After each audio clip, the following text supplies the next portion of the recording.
என்ன கேட்டாங்கன்னா, பொதுவாக காதி என்பவர் நம்ம தௌஹீது மக்கள் பிறையை பார்த்தா அதை அவர் அந்த சாட்சியத்தை ஏற்றுக்கொள்றது இல்லை, மறுத்துடுறாரு. இப்போ இந்த மாதிரி சூழலாம் அவர் நம்ம அவருக்கு கட்டுப்பட வேண்டுமா அப்படின்றத கேட்டீங்க. பொதுவாகவே பார்த்தீங்கன்னு சொன்னால் இதில் முதல் ஒரு விஷயம், அப்படி எதுவும் காதி எதுவும் தீர்மானம் போட்டிருக்காரா? தௌஹீத்வாதிகள் பிறையை பார்த்தா நாங்கள் அதை ஏற்றுக்கொள்ள மாட்டோம் அப்படின்ற மாதிரி எந்த ஒரு தீர்மானமும் போடலை. அப்படி ஒரு விஷயத்தை அவங்க தெளிவுபடுத்தவும் இல்லை. அப்படி இருக்கும் போது இது நம்மளுடைய ஒரு விஷயமா தான் இருக்கு. அதனால சொந்த கருத்தாகவும் இருக்கலாம், நம்மளுடைய யூகமாகவும் இருக்கலாம். ஏன்னா அவங்க அது மாதிரி ஒரு நிலையில இல்லாத போது நாம இதுதான் காரணம்னு நம்ம சொல்ல முடியாது. ஒன்று. ரெண்டாவது, பிறை விஷயத்தை பொறுத்த வரைக்கும் பார்த்தீங்கன்னா நல்ல ஒன்று தெரிஞ்சுக்கணும். நாம நிறைய நம்ம தௌஹீது மக்கள் செய்யக்கூடிய ஒரு தவறு, பிறையை பார்த்துட்டாங்கன்னா என்ன செய்யறாங்க, அவங்களே வர்றாங்க ஃபேஸ்புக்கில் லைவ்ல அல்லது மற்ற விஷயங்கள்ல நாங்கள் பிறையை பார்த்துட்டோம் டிக்ளேர் பண்றாங்க. இது முறை கிடையாது. பிறையை பார்த்துட்டோம். அப்போ அவங்ககிட்ட விசாரிக்கும் போது நான் ஒருத்தர் சொல்றாரு, நான் 6:57 பிறையை பார்த்தேன், இந்த பக்கம் தெரிஞ்சுன்றாரு. 7 மணிக்கு இன்னொருத்தர் சொல்றாரு, நான் அவர் பக்கத்துல தான் இருந்தா எனக்கு தெரியல, 7:10 தான் எனக்கு இந்த பக்கமா தெரிஞ்சு அப்படின்றாரு. இப்போ இந்த மாதிரி பிறை விஷயத்த சொல்லக்கூடியவங்க யார்கிட்ட போய் சொல்லுவாங்க? காதி கிட்ட போய் நேரடியா என்ன செய்வாங்க, அதை தெரியப்படுத்துவாங்க. இல்லை இன்னைக்கு இருக்கக்கூடிய தகவல் தொடர்பு சாதனங்கள் மூலமா அதை மெசேஜை பாஸ் பண்றதுக்கு என்ன வழிமுறை இருக்கோ அதை முறையா செய்யணும். விளங்குதுங்களா? தௌஹீது மக்கள் சொன்னா ஏற்றுக்கொள்ள மாட்டேன் அப்படின்னு சொல்ற மாதிரி அவர் இது வரைக்கும் அறிவிப்பு எதுவும் செய்யல. அப்படி செஞ்சா அதை பத்தி நம்ம பேசலாம். ஒண்ணு. ரெண்டாவது, ஒரு காதி என்பவர் வரக்கூடிய சாட்சியம் எல்லாத்தையும் உடனே எடுக்கணும். அதை கட்டாயமா அவரு சொன்னதுக்கு அப்புறம், சாட்சி சொன்னதுக்கு அப்புறம் அதை கட்டாயமா அறிவிப்பு செய்யறன்றது ஒன்றும் அவசியம் இல்லை. ஏன்னா எப்படி இஸ்லாத்துல மற்ற துறைகள் இருக்குது, வியாபாரம் இருக்குது, கொடுக்கல் வாங்கல் இருக்கு, மற்ற சச்சரவுகள் இருக்கு, குற்ற சம்பந்தமான விஷயங்கள் இருக்குது. இதுல எப்படி ஒரு காதிக்கு சாட்சியங்களை விசாரிக்கும் போது, குறுக்கு விசாரணை செய்யும் போது ஆதாரங்கள் அவங்களுக்கு திருப்தி அளிக்கலாம், அல்லது ஆதாரங்கள் சரியா இருந்தாலும் சில நேரத்தில் திருப்தி அளிக்காத காரணத்தினால மறுக்கக்கூடிய நிலையிலையும் போகலாம். இந்த மாதிரி நிலைகள் வரும்போது ஒரு விஷயத்தை சாட்சி சொன்னாலே ஏற்றுக்கொள்ள வேண்டும் என்பது கட்டாயம் கிடையாது. அவருக்கு திருப்தி வந்தா ஏற்றுக்கொள்வார். ஒரு நேரத்தில் சில நேரத்தில் என்ன ஆதாரங்கள் சரியாக இருந்தும் கூட சொல்லும் போது அவருக்கு அது திருப்தி இல்லாம இருக்கலாம். அப்ப என்ன செய்வார், அதை ரிஜெக்ட் பண்ணிட்டாருன்னு சொன்னா அந்த குற்றம் நம்ம மீது கிடையாது. இது விஷயமா இஸ்லாமிய வரலாற்று அறிஞர்கள் பேசி இருக்கிறாங்க. ஷேகுல் இஸ்லாம் இப்னு தைமியா ரஹிமஹுல்லாஹ் சொல்றாங்க. என்ன சொல்றாங்கன்னா, ஒரு நபரோ அல்லது ஒரு குறுகிய ஒரு 10 பேரோ சேர்ந்து என்ன செய்யறாங்க, பிறையை பார்க்கறாங்க.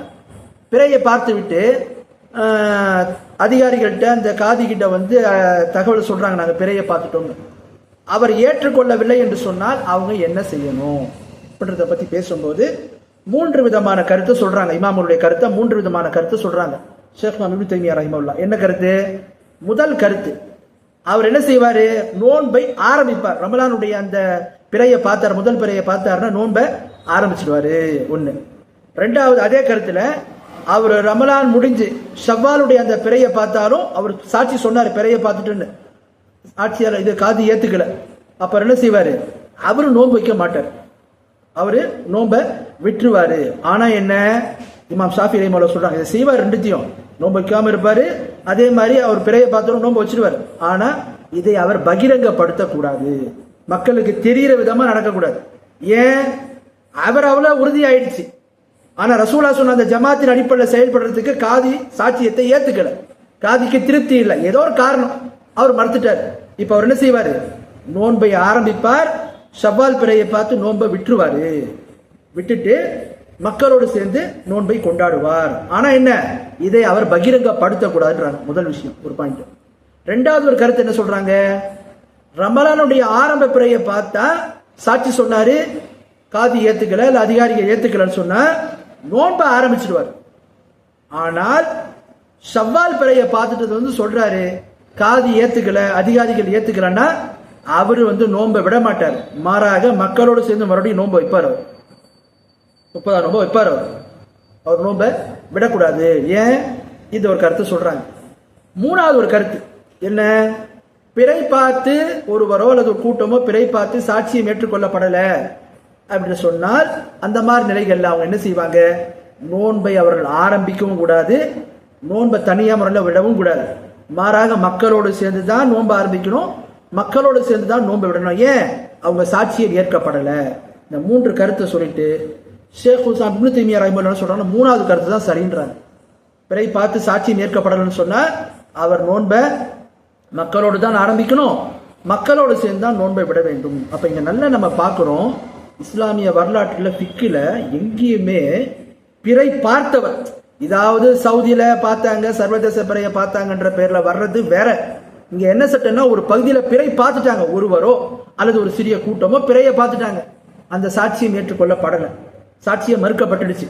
அவர்கள் எப்படி நடந்து கொள்ள வேண்டும் என்பதை பற்றி பார்க்கும்போது கூட என்ன சொல்றாங்க, வெளிப்படையா அவங்க என்ன செய்ய மாட்டாங்க, நோன்பை விரத டிக்டேட் பண்ணக்கூடாது, நோன்பை வைக்கலாமா கூடாதா, வைப்பாரு வைக்க மாட்டாரு, மறைமுகமா எல்லாம் சொன்னா கூட அதை வெளிப்படுத்தாம மறைமுகமா செய்வாரு என்று சொல்றாங்க. எந்த அளவுக்குன்னா, ஷேகுல் இஸ்லாம் இப்னு தைமியா ரஹிமஹுல்லாவும் அவங்களுடைய பார்ட்னர் தைமியா ரஹிமஹுல்லா பெரிய இமாம் அவங்களும் அவங்க ஒரு இஜ்மாவை பதிவு செய்யறாங்க. இதுக்கு இஜ்மானா அறிஞர்களுடைய ஏகோபித்த முடிவு, இதுல மாற்று கருத்தே இல்லை. என்ன கருத்து? சாட்சியம் மறுக்கப்பட்ட நிலையில நோன்பை ஆரம்பிப்பதையோ நோன்பை விடுவதையோ பகிரங்கப்படுத்துவது கூடாது, பகிரங்கப்படுத்தக்கூடாது. ஏன்? அப்படி பண்ணும்போது முஸ்லிம்கள் மத்தியில பிரிவினை ஏற்படும், தனித்து செயல்படும் போது ஜமாத்தை பிரிக்கிற ஒரு நிலை ஏற்படும். ஜமாத்துனா முஸ்லிம்களுடைய அந்த அணி, ஒட்டுமொத்த அணியை பிரிக்கிற ஒரு சூழல் ஏற்படும். இப்படி பண்ணக்கூடாது, அவர் மறைமுகமா தான் பண்ணுவாரு. இதுல இஜ்மா இருக்குன்றாங்க, வெளிப்படையா பண்ணக்கூடாதுன்னு இஜ்மா இருக்கு. நம்ம பகுதியில் என்னன்னா, எங்கேயோ பார்த்த பிறையை வச்சுக்கிட்டு குர்பானி கொடுக்குறாங்க, எல்லாம் அரஃபா நோன்பு வச்சிருக்கும் போது எல்லாம் குர்பானி கொடுக்குறாங்க, எல்லாம் 30ஆம் நோன்பு வச்சிருக்கும் போது அவங்க பெருநா கொண்டாடுறாங்க. இது முற்றிலும் இஸ்லாமிய அடிப்படை தகவல்களுக்கும் மார்க்கம் சொல்லக்கூடிய அந்த ஃபிக்கு அணுகுமுறைகளுக்கும் முற்றிலுமே முரணானது. இது கூடவே கூடாது. இது உம்மத்துக்கு மத்தியில் பிரிவினை ஏற்படுத்தக்கூடிய குற்றத்தை தான் ஏற்படுத்தும். அல்லாஹ் நம்ம காப்பாற்றணும். விளங்குங்களா? அப்போ இந்த விஷயத்தை சாட்சியங்கள் மறுக்கப்பட்டால் எப்படி நடந்து கொள்ள வேண்டும் என்ற முறையும் இங்கு நமக்கு சொல்லப்பட்டிருக்கு. அப்ப சாட்சியம் சொல்லும் போது கட்டாயமாக ஏற்று ஆக வேண்டும் என்பது நிபந்தனை இல்லை.